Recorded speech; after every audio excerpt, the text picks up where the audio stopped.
सद्गुरुमानन्दना सिद्धिविनायक श्रीगजानना।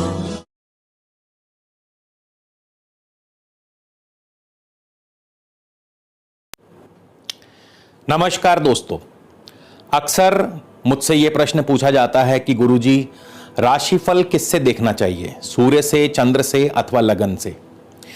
दोस्तों, सूर्य एक राशि में पूरा एक महीना विद्यमान रहते हैं और इस दौरान अनेकों जातकों का, अनेकों मनुष्यों का जन्म हो जाता है। सबका भविष्य एक जैसा होगा यह जरूरी नहीं। ठीक इसी प्रकार चंद्रमा भी एक राशि में 2.25 दिन के लिए रहते हैं और इस अवधि के दौरान भी अनेकों मनुष्य का जन्म हो जाता है, तो उन सबका भविष्य भी एक जैसा होगा यह जरूरी नहीं है। लेकिन लगन पूरे दिन भर में केवल लगभग 2 घंटे के लिए विद्यमान रहता है। अतएव लगन अधिक सूक्ष्म है, लगन अधिक सटीक है। तो जिन जातकों को अपनी जन्म तिथि और जन्म समय का ज्ञान नहीं, वो केवल सूर्य राशिफल यानी सन साइन को देख सकते हैं। जिन जातकों को अपने जन्म समय का ज्ञान नहीं है लेकिन जन्म तिथि का ज्ञान है, तो वो चंद्र राशि से अपना राशिफल देखें। किंतु जिन जातकों को अपनी जन्म तिथि, जन्म समय का सही ज्ञान है, उन्हें केवल और केवल लगन से ही अपना राशिफल देखना चाहिए।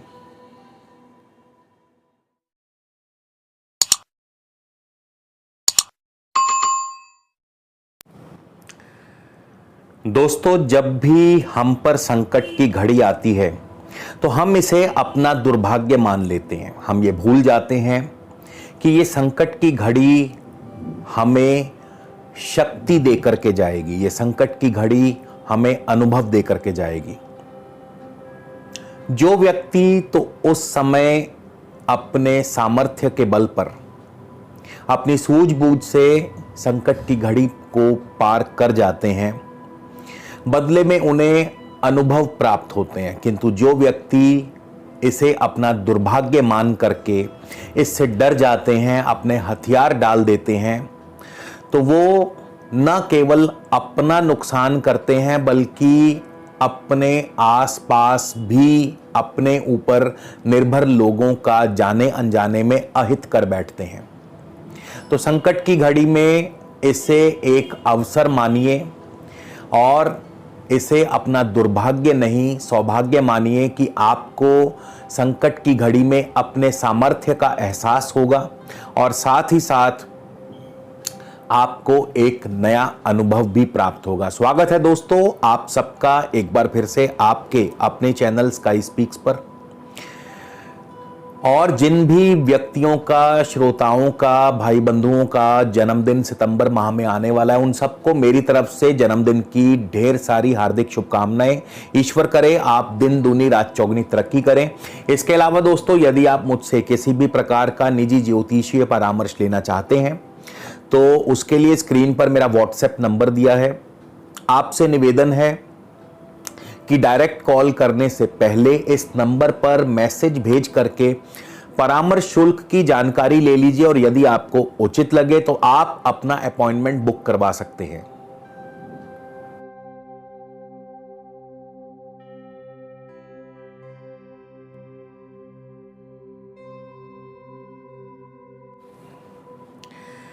तो सबसे पहले बात करते हैं चंद्र राशि पर आधारित यानी कि कुंभ राशि के जातकों के लिए सितंबर का महीना कैसा रहेगा। ग्रहचाल पर डालते हैं एक नजर। बृहस्पति आपकी राशि में ही संचार कर रहे हैं। 14 सितंबर को बृहस्पति वक्र अवस्था में ही अपनी नीच राशि 12वें स्थान मकर राशि में प्रवेश कर जाएंगे। शनि के साथ युति योग बनाएंगे। राहु आपके चौथे भाव में है, वृषभ राशि में है राहु। सूर्य और मंगल आपके सप्तम भाव में है, सूर्य अपनी स्व राशि में है। मंगल 6 सितंबर को और सूर्य 16 सितंबर को कन्या राशि अष्टम स्थान में प्रवेश करेंगे। बुध एवं शुक्र अष्टम भाव में होंगे। शुक्र 5 सितंबर को अपनी स्व राशि तुला राशि में प्रवेश कर जाएंगे और बुध 22 सितंबर को तुला राशि में नवम भाव में प्रवेश करेंगे। केतु आपके दशम भाव में संचार कर रहे हैं। तो सबसे पहले हम शुरुआत करेंगे आपकी राशि से, कुंभ राशि से। आपकी कुंभ राशि में बृहस्पति इस समय संचार कर रहे हैं, लेकिन बृहस्पति वक्र अवस्था में है और 14 सितंबर को बृहस्पति 12वें स्थान में चले जाएंगे अपनी नीच राशि मकर राशि में, जहां राशि स्वामी शनि पहले से ही मौजूद होंगे 12वें स्थान में और वक्री अवस्था में। अब ये दोनों ही स्थितियां सेहत और स्वास्थ्य के लिए बहुत बढ़िया नहीं मानी जा सकती। खर्चों की अधिकता बनी रहेगी, अनावश्यक रूप से खर्च आपको परेशान कर सकते हैं। साथ ही साथ सेहत और स्वास्थ्य का ध्यान रखना होगा। ये समय अभी आपको रुक करके संभल करके आगे बढ़ना है। ये समय जल्दबाजी का नहीं है। अभी स्थितियां आपके अनुकूल नहीं है। ऐसा नहीं है कि सबके साथ ऐसा होगा, लेकिन अधिकतर बहुतायत में कुंभ राशि के जातकों के लिए अभी ये स्थितियां अनुकूल नहीं है। अभी आपको रुकना है, संभलना है, सोच विचार करना है। आपको जब स्थितियां अपने अनुकूल ना हो तो समझदारी इसी में है कि आप थोड़ा सा पॉज ले लीजिए, आप थोड़ा सा रुक जाइए, जल्दबाजी में निर्णय मत लीजिए अभी।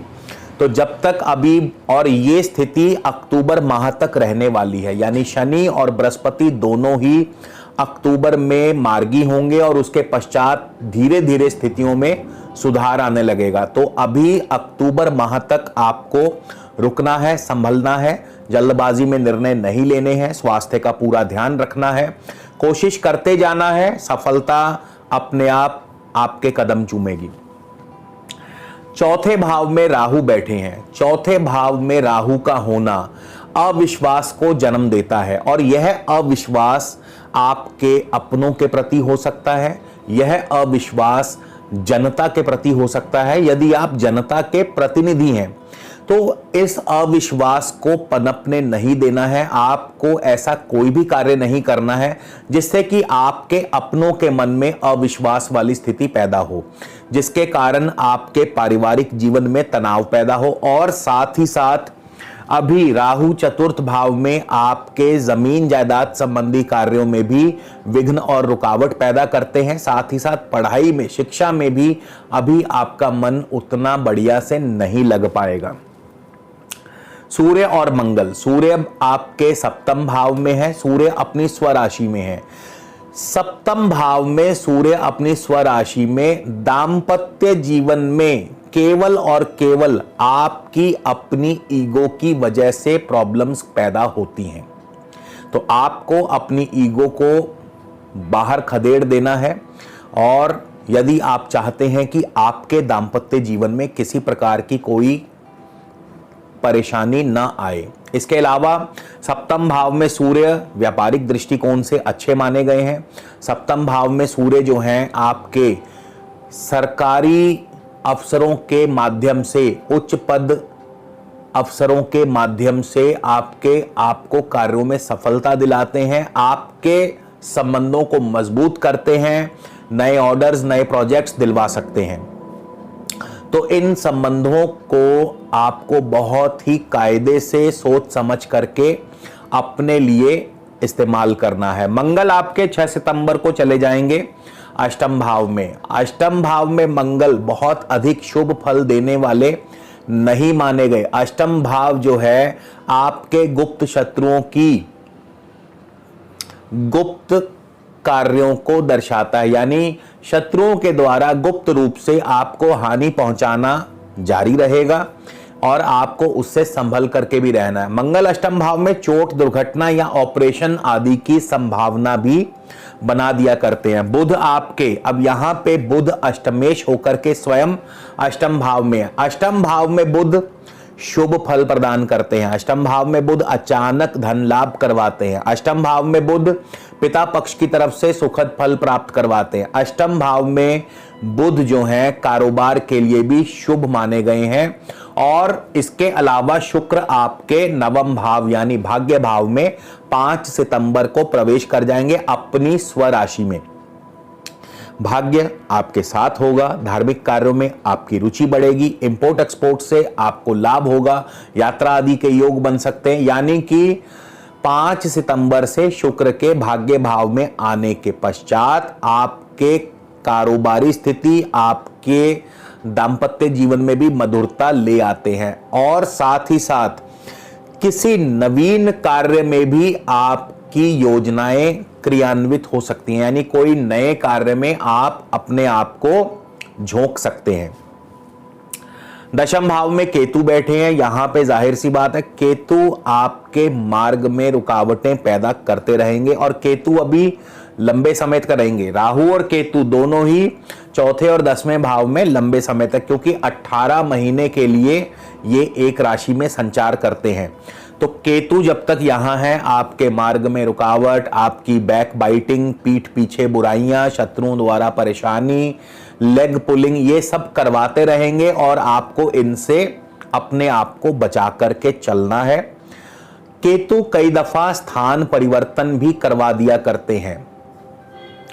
शनि 12वें स्थान में है, राशि स्वामी शनि 12वें स्थान में, हालांकि अपनी स्वराशि में, किंतु वक्र अवस्था में है। तो जैसा कि मैंने बताया, स्वयं राशि स्वामी शनि और कुंभ राशि में भी गुरुदेव वक्री अवस्था में है। तो ये स्थितियां जो हैं अभी आपके कार्यों में विलंब पैदा करती हैं, आपके मार्ग को अवरुद्ध करती हैं। और 12वें स्थान में शनि खर्चों को बढ़ाने के साथ साथ स्वास्थ्य पर भी प्रतिकूल प्रभाव डालते हैं।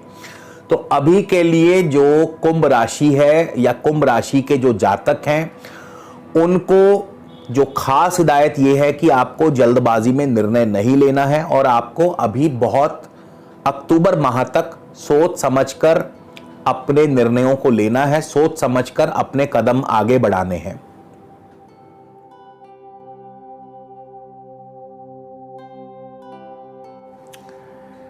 दैनिक राशिफल की बात करते हैं, जो कि चंद्रमा की गति पर आधारित है, यानी सितंबर माह में आपका कुंभ राशि का दैनिक राशिफल कैसा रहेगा। 1 से 2 सितंबर और 28 से 30 सितंबर को चंद्रमा आपके पंचम भाव में होंगे, अचानक धन लाभ करवा सकते हैं। लव लाइफ में दिक्कतें हो सकती हैं, संतान पक्ष की तरफ से भी कोई ना कोई चिंता व परेशानी बनी रह सकती है। उसके बाद 3 से 5 सितंबर को चंद्रमा छठे भाव में होंगे, शत्रु आपके समक्ष दबे रहेंगे, नौकरी में आपको सफलता प्रदान करते हैं, बॉस आपसे प्रसन्न रहेंगे, समय पर आपके कार्य संपन्न होंगे, ऋण की सुविधा भी प्राप्त हो सकती है। 6 और 7 सितंबर को चंद्रमा सप्तम भाव में होंगे, व्यापार की वृद्धि करते हैं, लेकिन दाम्पत्य सुख में कहीं ना कहीं कमी कर सकते हैं, ईगो को अपने से दूर रखिएगा। 8-9 सितंबर को चंद्रमा अष्टम भाव में होंगे, कार्यों में व्यवधान पैदा करते हैं, चोट आदि की संभावना बन सकती है, तो वाहन जरा संभल करके चलाइएगा, स्वास्थ्य का ध्यान रखिएगा। 10-11 सितंबर को चंद्रमा आपके भाग्य स्थान में होंगे, शनि से दृष्ट होंगे, यात्रा आदि में असुविधा पैदा करते हैं। इसके अलावा इंपोर्ट एक्सपोर्ट के कारोबार में भी दिक्कतें बढ़ सकती हैं। 12-13 सितंबर को चंद्रमा केतु के साथ दशम भाव में नीच राशि में होंगे, कार्यों में विघ्न पैदा करते हैं, आपके मान प्रतिष्ठा पर भी ठेस लग सकती है, सोच समझ करके ही कार्यों को अंजाम दीजिएगा। 14-15 को चंद्रमा आपके लाभ स्थान में होंगे, उत्तम धन लाभ के अवसर पैदा करते हैं, मित्रों के साथ मेल मिलाप बना रहेगा। 16 से 18 सितंबर को चंद्रमा 12वें स्थान में होंगे, शनि के साथ खर्चों की अधिकता बनी रहेगी, अनावश्यक रूप से खर्च बढ़ेंगे, स्वास्थ्य का ध्यान रखें। 19-20 को चंद्रमा आपके लगन में ही राशि में होंगे, कुंभ राशि में होंगे, मान प्रतिष्ठा के साथ साथ कोशिशों द्वारा कार्यों में सफलता प्राप्त होगी। 21-22 को चंद्रमा आपके धन भाव में शनि मंगल से दृष्ट होंगे, धन हानि के योग बनते हैं, कुटुंब में भी किसी बात को लेकर के तनातनी बढ़ सकती है। 23 से 25 सितंबर को चंद्रमा तृतीय स्थान में होंगे, पराक्रम की वृद्धि करते हैं, छोटी मोटी यात्रा के योग भी बन सकते हैं। 26-27 को चंद्रमा चतुर्थ भाव में होंगे, राहु के साथ युति योग बनाएंगे, परिवार में किसी बात को लेकर के तनाव हो सकता है, और साथ ही साथ वाहन संभल कर चलाइएगा।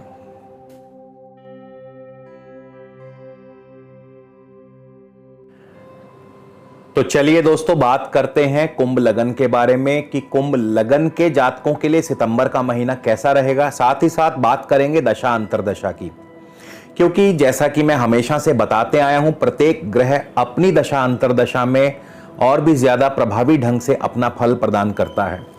सबसे पहले हम लग्नेश शनि से ही शुरुआत करेंगे कि शनि की दशा अंतरदशा जिनको भी इस समय वर्तमान में चल रही है, शनि उनको कैसा और क्या फल प्रदान करेंगे। शनिदेव आपके 12वें स्थान में है, वक्र अवस्था में है। शनिदेव श्रवण नक्षत्र में है, जिसके स्वामी चंद्रमा छठे भाव के स्वामी। 6 और 12 का ये कॉम्बिनेशन सबसे पहले तो दाम्पत्य जीवन में कटुता पैदा करता है। 6 और 12 का कॉम्बिनेशन स्वास्थ्य के लिए भी अनुकूल नहीं है। खर्चों की अधिकता बनी रहेगी, अनावश्यक रूप से खर्च आपको परेशान कर सकते हैं। नौकरी दिलवा सकता है, नौकरी नहीं है, आपके ऊपर कर्ज भी बढ़ सकता है। तो शनि की दशा अंतरदशा अभी आपके लिए अनुकूल नहीं है। तो इस दशा अंतरदशा में अपने प्रत्येक निर्णय को सोच समझ करके ही लीजिएगा। बृहस्पति की बात करें, बृहस्पति भी इस समय वक्र अवस्था में है। बृहस्पति धनिष्ठा यानी कि मंगल के नक्षत्र में है। मंगल पहले 6 दिन 6 सितंबर तक रहेंगे सप्तम भाव में। जाहिर सी बात है, मंगल सप्तम भाव में दाम्पत्य जीवन के लिए बढ़िया नहीं है, आपस में कलह कलेश बढ़ सकता है, लेकिन व्यापार के लिए उत्तम माने गए हैं। व्यापार की वृद्धि करते हैं, आपको नए ऑर्डर्स नए प्रोजेक्ट्स दिलवा सकते हैं। लेकिन 6 सितंबर को मंगल चले जाएंगे अष्टम भाव में। रोग चोट दुर्घटना ऑपरेशन आदि की संभावना बना सकते हैं। शत्रुओं से परेशानी दे सकते हैं, क्योंकि मंगल तृतीयेश भी हैं और दशमेश भी हैं। कारोबार में भी स्थिति अनुकूल नहीं होगी। दशमेश का अष्टम भाव में जाना कारोबार में नुकसान का सूचक है। कारोबार अभी उतना बढ़िया तरीके से नहीं चल पाएगा। धन हानि, स्वास्थ्य हानि, राजदंड और यहां तक कि आपके पिता पक्ष की तरफ से भी कोई ना कोई चिंता व परेशानी आपको घेरे रह सकती है। तृतीयेश है मंगल, तो पराक्रम जरूर आपका बना रहेगा। पराक्रम का साथ मत छोड़िएगा, यानी अपने बाहुबल पर, अपनी कोशिशों पर पूरा आप अपने विश्वास रखिएगा। तो बृहस्पति की दशा अंतरदशा भी आपको इस प्रकार से शुभाशुभ फल प्रदान करेगी। राहु की बात कर लें, राहु आपके चतुर्थ भाव में है, राहु शुक्र की राशि में है और शुक्र 5 सितंबर को नवम भाव में चले जाएंगे, जो कि भाग्य की वृद्धि के साथ साथ धार्मिक कार्यों में आपकी रुचि को बढ़ाते हैं। जमीन जायदाद संबंधी कार्यों में आपको लाभ होगा। ये मैं बात कर रहा हूं जिनको राहु की दशा अंतरदशा चल रही है। इसके अलावा पढ़ाई में आप अव्वल रहेंगे। भूमि, भवन, वाहन, कृषि और शिक्षा, इन 5 क्षेत्रों से आपको सफलता और लाभ अर्जित होगा। दूरस्थ यात्रा के योग बन सकते हैं। इंपोर्ट एक्सपोर्ट से आपको लाभ होगा। इस प्रकार के फल राहु की दशा अंतरदशा में आपको प्राप्त हो सकते हैं। सूर्य की बात कर लें, सूर्य आपको कैसा और क्या फल प्रदान करेंगे। 1 सितंबर को सूर्य होंगे पूर्वा फाल्गुनी यानी कि शुक्र के नक्षत्र में। शुक्र अष्टम भाव में होंगे। अभी अष्टम भाव में शुक्र नीच हैं, दाम्पत्य सुख में कमी करते हैं, साथ ही साथ आपके मार्ग में रुकावटें पैदा करेंगे, लेकिन कुछ ही दिनों के लिए, क्योंकि 5 सितंबर को शुक्र चले जाएंगे नवम भाव में अपनी स्वराशि में, जहां पर शुक्र भाग्य की वृद्धि के साथ साथ किसी नए कार्य की योजना भी बना सकते हैं और इसके अलावा इंपोर्ट एक्सपोर्ट से लाभ प्राप्त करवाते हैं। पढ़ाई में आप अव्वल रहेंगे, पढ़ाई में जमीन जायदाद संबंधी कार्यों में आपको लाभ मिलेगा। 13 तारीख को सूर्य चले जाएंगे उत्तरा फाल्गुनी यानी कि स्वयं अपने ही नक्षत्र में और 16 को सूर्य चले जाएंगे अष्टम भाव में। 7 और 8 का ये कॉम्बिनेशन मिल करके कारोबार के लिए उत्तम है, लेकिन दाम्पत्य जीवन के लिए बढ़िया नहीं है। कारोबार अच्छा चलेगा, नए ऑर्डर्स नए प्रोजेक्ट्स मिल सकते हैं। इसके अलावा अचानक धन लाभ भी हो सकता है। 27 तारीख को सूर्य चले जाएंगे हस्त नक्षत्र में, चंद्रमा के नक्षत्र में। चंद्रमा छठे भाव के स्वामी है, रोग की वृद्धि कर सकते हैं, यानी स्वास्थ्य का ध्यान रखिए, लेकिन साथ ही साथ नौकरी में अनुकूलता भी प्रदान करते हैं। नौकरी नहीं है तो नौकरी दिलवा देंगे, ऋण की सुविधा भी प्राप्त होगी, शत्रु आपके सामने दबे रहेंगे। मंगल की दशा अंतरदशा कैसा और क्या फल प्रदान करेगी। मंगल भी 1 तारीख को उत्तरा फाल्गुनी यानी सूर्य के नक्षत्र में होंगे। सूर्य सप्तम भाव में अपनी स्वराशि में रहेंगे।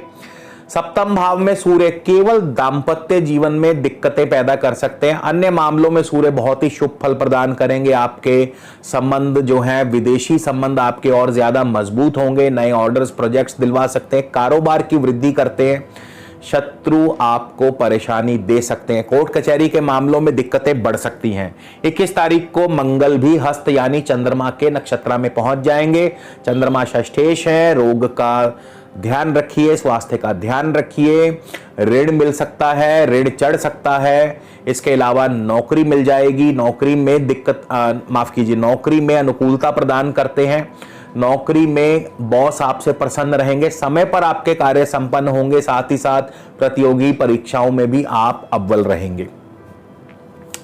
इसी भांति बुध की बात करें कि बुध की दशा अंतरदशा आपको कैसा और क्या फल प्रदान करेगी, तो बुध भी 2 सितंबर को हस्त यानी चंद्रमा के ही नक्षत्र में होंगे, तो वही सब फल प्राप्त होंगे जो अभी अभी मैंने आपको बताया कि नौकरी की सुविधा प्राप्त हो सकती है, नौकरी में तरक्की मिल सकती है, ऋण मिल सकता है, शत्रु आपके सामने दबे रहेंगे। स्वास्थ्य का ध्यान रखिए। 13 तारीख को बुध चले जाएंगे चित्रा यानी कि मंगल के नक्षत्र में, और मंगल होंगे अष्टम स्थान में, जो कि आपके कार्यों में मार्ग में अवरोध पैदा करते हैं, रुकावट पैदा करते हैं, धन हानि, स्वास्थ्य हानि, राजदंड ऐसी स्थितियां पैदा कर सकते हैं, चोट, दुर्घटना, ऑपरेशन आदि की संभावना पैदा कर सकते हैं। कारोबार थोड़ा सा धीमा चलेगा, लेकिन अपने पराक्रम के बल पर आप इन बाधाओं से पार पा लेंगे, क्योंकि मंगल ने कभी हार नहीं मानी और मंगल आपके पराक्रम भाव के स्वामी है। मंगल की दृष्टि भी रहेगी पराक्रम भाव पर, तो इसीलिए अपने पराक्रम से आप इन सभी बाधाओं से पार पा जाएंगे। शुक्र की दशा अंतरदशा कैसा फल प्रदान करेगी? शुक्र भी 1 तारीख को चित्रा यानी कि मंगल के ही नक्षत्र में होंगे और वही सब फल प्रदान करेंगे जो अभी मंगल के अंतर्गत मैंने आपको बताए। जो मंगल अष्टम भाव में होंगे तो जाहिर सी बात है कार्य में रुकावटें पैदा करेंगे, नुकसान, चोट, दुर्घटना ऐसी स्थितियां, क्योंकि शुक्र चित्रा यानी मंगल के नक्षत्र में है। उसके बाद 11 तारीख को शुक्र चले जाएंगे स्वाति यानी कि राहु के नक्षत्र में। राहु 4थे भाव में, शुक्र की राशि में, शुक्र होंगे 9वें भाव में, स्वराशि में। भाग्य की वृद्धि करते हैं, पढ़ाई में आप आगे रहेंगे, भूमि, भवन, वाहन, कृषि और शिक्षा इन सभी क्षेत्रों से आपको लाभ होगा। राजनीतिक, सामाजिक क्षेत्रों से लाभ होगा। यदि आप जनता के प्रतिनिधि हैं तो जनता का विश्वास जीतना आपके लिए जरूरी है, क्योंकि राहु की वजह से जनता का अविश्वास आपके प्रति पैदा होगा। 23 तारीख को शुक्र विशाखा यानी गुरु के नक्षत्र में होंगे। गुरु अपनी नीच राशि मकर राशि 12वें स्थान में अनावश्यक रूप से खर्चों को बढ़ाते हैं, निवेश को बढ़ाते हैं। हालांकि गुरु धनेश और लाभेश हैं, लेकिन अभी धन और लाभ की जगह खर्च बड़े होंगे, निवेश बड़ा होगा। अनावश्यक खर्च आपको जो है परेशानी दे सकते हैं। विदेशी व्यापार से आपको यानी विदेशों से अवश्य आपको लाभ मिल सकता है। तो शुक्र की दशा अंतरदशा कुछ इस प्रकार से फल आपको प्रदान करेगी। केतु की बात कर ले, केतु 10वें भाव में, मंगल की राशि में। मंगल 6 सितंबर को अष्टम भाव में। 8, 3 और 10 का ये कॉम्बिनेशन कारोबार के लिए बहुत बढ़िया नहीं है। मार्ग में बार बार रुकावटें पैदा करेंगे, चोट, दुर्घटना आदि की संभावना भी बन जाया करती है। स्थान परिवर्तन की संभावना भी बन सकती है। तो केतु की दशा अंतरदशा भी अभी आपको मिला जुला फल ही प्रदान करेगी।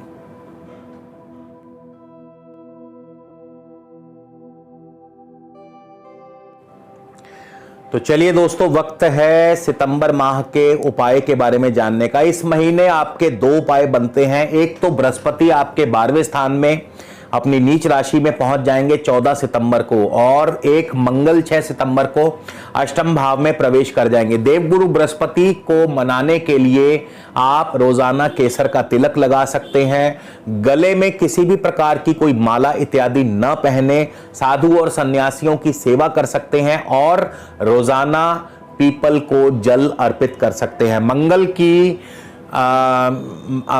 को प्रसन्न करने के लिए आप छोटी कन्याओं में 9 वर्ष से कम आयु की कन्याओं को, कंजकों को मीठा वितरित कर सकते हैं, मीठा बांट सकते हैं। तो निश्चित तौर पर आप पर किसी भी प्रकार का कोई भी अशुभ फल प्राप्त नहीं होगा और ईश्वरीय कृपा आप पर बनी रहेगी। इसी के साथ आप सबसे विदा लेता हूं। अगले वीडियो में आपसे फिर मुलाकात होगी दोस्तों। तब तक के लिए नमस्कार, धन्यवाद।